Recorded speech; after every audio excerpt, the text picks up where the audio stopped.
Samantala, nagtaas na ng alert status ang NCRPO para sa nanalapit na State of the Nation Address ni Pangulong Rodrigo Roa Duterte. Subalit, sa unang pagkakataon ay tatanggalin na ang mga barikada at steel container vans sa Commonwealth Avenue na nakagawian sa mga nakalipas na SONA. Detalye mula kay Waywaya Macalma. Maghihigpit ng seguridad ang National Capital Region Police Office o NCRPO sa unang ulat sa bayan ni Pangulong Rodrigo Duterte sa Lunes. Itataas din ang kanilang alert status para rito. Ngunit, tatanggalin na ng NCRPO ang mga barikada at container vans sa northbound lane sa Commonwealth na naging kagawian na ng PNP sa tuwing may SONA.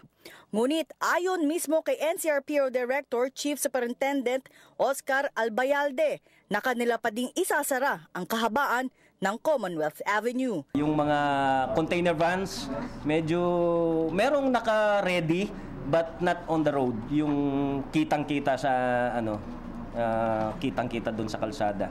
Bukod pa ito, wala rin inaasahan ng NCRPO na magkakaroon ng rallyista sa Lunes bagkus sila ay mga taga-suporta ng Pangulo. Gayunman, hindi pa masiguro ni Albayalde kung papayagan silang papasukin sa loob ng batas ang pambansa. Kaya naman nagsagawa na sila ng contingency measures para rito. Nang sa gayon ay mapanatiling maayos at ligtas ang Pangulo kasama ng iba pang opisyal at VIPs na dadalo sa SONA. Meron tayong preparation doon but we do not expect violent rallies ngayon. Yung in-expect nating mga rallies are actually supporters ng ating presidente.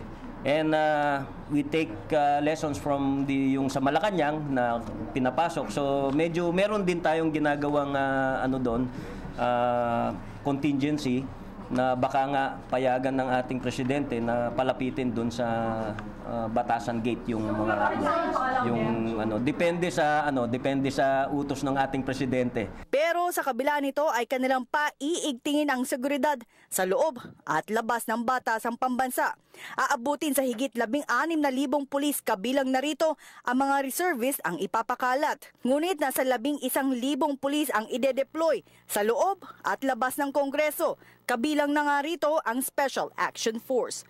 Para sa PTV News, ako si Waywaya Macalma. Ay, ako po si Aljo Bendijo. Subscribe na sa PTV YouTube channel.